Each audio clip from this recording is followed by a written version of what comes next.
Baik, sebelumnya perkenalkan nama saya Berlian Zahra dengan NIM G00250668 dari kelompok B8. Nah, untuk praktikum pertama tentang dinding abdomen, jadi dinding abdomen itu dibagi menjadi dua, yaitu bagian anterolateral dan bagian posterior. Untuk bagian anterolateral itu ada kulit itu biasanya longgar kecuali di bagian umbilikus, terus ada fascia camper sama fascia uh, scarpa. Nah, untuk fascia camper itu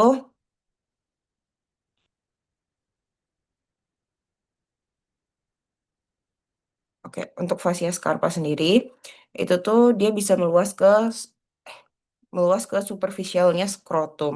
Jadi sebagai fascia dartos. Nah, terus lanjut setelah dari fascia scarpa itu dia akan ada fascia profunda.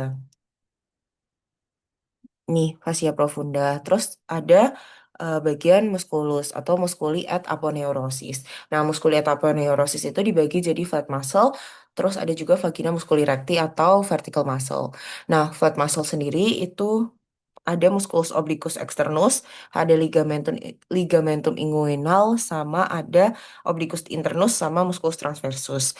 Nah, kalau yang vagina musculi recti atau yang vertical muscle itu ada musculus rectus abdominis, ada musculus pyramidalis, terus di tengah-tengahnya itu ada umbilicus.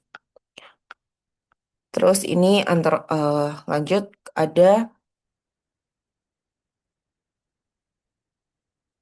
ada fascia transversalis. Terus sekarang masuk ke lanjut ke lapisan berikutnya yaitu ada peritoneum. Nah, untuk peritoneum sendiri itu dia tuh dibagi jadi eh, parietal peritoneum sama visceral peritoneum. Kalau yang parietal sendiri itu dia yang menutupi lapisan yang di bagian dalam dinding abdomen. Kalau yang visceral itu tuh yang melapisi organ. Nah, terus ada juga kafum peritoneum minor sama kafum peritoneum mayor. Nah, eh, kafum peritoneum, kafum peritoneum minor itu dia tuh letaknya ruangannya tuh lebih kecil, yang warna biru itu tuh letaknya tuh di belakang lambung, terus di belakang omentum minus. Dia tuh buat ruang gerak dari si lambung itu sendiri. Nah, kalau misalnya yang cavum peritoneum mayor, itu ruang yang besar dari rongga peritoneum, dia tuh di depan omentum minus, terus dia di bawah omentum maius. Nah, organ-organ visceral itu biasanya di cavum peritoneum mayor. Nah, terus ada juga namanya foramen epiploica. Itu foramen yang bakalan hubungin cavum peritoneum minor sama cavum peritoneum mayor. Terus ada juga em, bagian posterior dari dinding abdomen.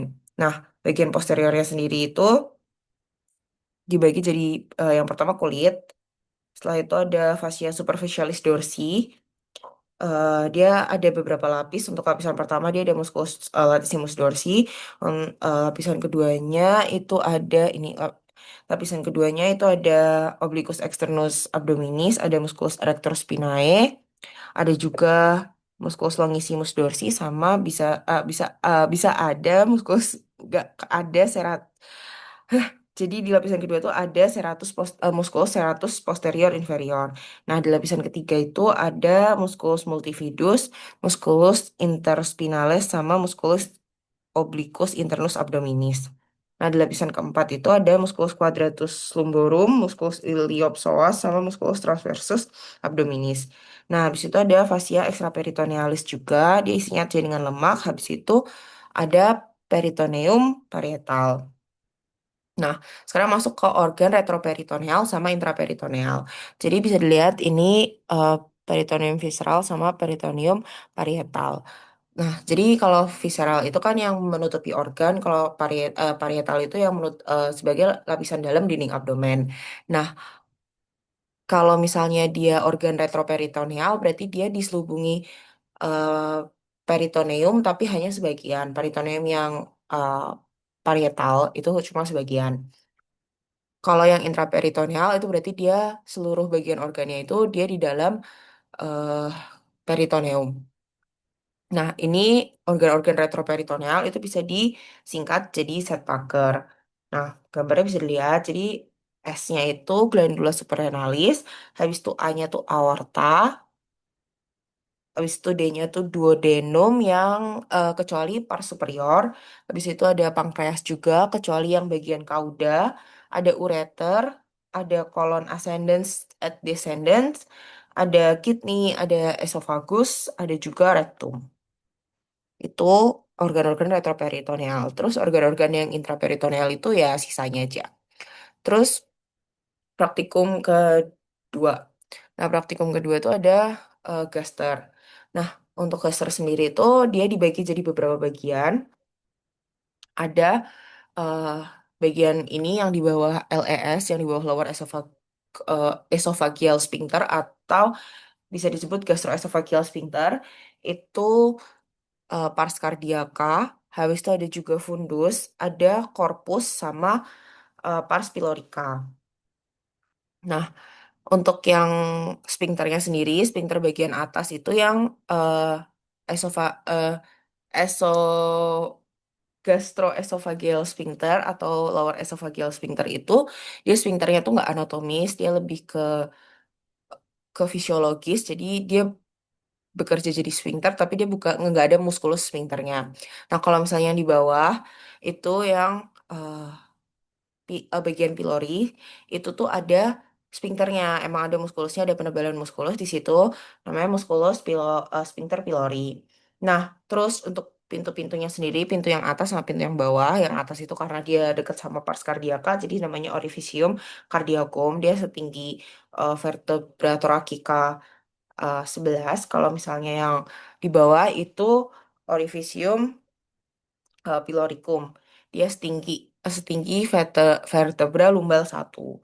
Nah, terus di sini ada kurvatura gastrika mayor, terus yang di dalam itu ada kurvatura gastrika minor. Nah, yang minor ini nanti akan berhubungan sama omentum minus, yang besar ini akan yang gastrika mayor itu bakalan berhubungan sama omentum gastrik omentum maius. Nah, terus ini gaster. Nah, gaster itu juga dia dilapisi sama muskulus. Nah, muskulusnya itu ada 3 lapis. Yang bagian dalam itu dia eh, bentuknya arahnya oblik. Kalau yang di tengah itu arahnya sirkular. Kalau yang di luar itu arahnya longitudinal. Terus juga dia tuh ada lipatan-lipatan di dalam di bagian korpus gaster. Itu namanya ruge atau bisa disebut plika gastrika. Terus ke praktikum ketiga tentang appendix vermiformis. Nah, appendix vermiformis itu dia tuh di bagian sekum, dia tuh adanya di bagian bawah sekum. Terus eh buat letaknya sendiri itu dia bisa dilihat dari garis Monro-Picter sama garis Lanz. Nah, kalau dari Monro-Picter itu dia tuh diukur dari sias dextra ke umbilikus. Nah, nanti pangkal appendix itu ada di sepertiga lateral dari garis Monro-Picter itu. Nah, itu disebut sebagai titik McBurney. Nah, terus lanjut bisa juga diukur dari garis lans. Garis lans itu dari dari sias dextra sampai sias sinistra. Habis itu nanti ujung appendix itu ada di titik 1/6 lateral dextra. Jadi itu kalau misalnya appendix vermiformis itu dia tuh kayak tonjolan buntu gitu di bagian apex cecum. Isinya tuh jaringan-jaringan limfoid. Terus dia tuh sekitar 6 sampai 13 cm.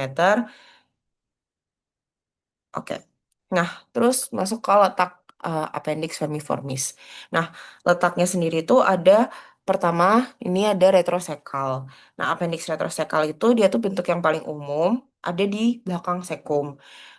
Ini dia kayak titik-titik gitu soalnya dia ada di belakang sekum. Nah, habis itu appendix post ilealis. Post ilealis itu dia arahnya ke kiri, dia tuh di belakang ileum dan ngarah ke di belakang ileum sama mesenterium. Karena dia udah agak ke kiri kan, dia udah masuk ke ileum. Nah, terus ada juga yang ini preilialis. Preilialis itu tuh dia ngarah ke kiri, tapi dia tuh nggak di belakang ileum, dia di depan ileum sama depan mesenterium. Nah, terus habis itu ada yang pelvikum. Nah, appendix pelvicum itu tuh ngarahnya ke bawah, dia ngelewatin psoas mayor, dan ujungnya itu melebihi tepi atas dari panggul bawah. Nah, tuh habis itu ada juga appendix subsacchalis, dia di descendants-nya caudal di sini kan. Di descendants ke caudal. Oke, sekian. Terima kasih.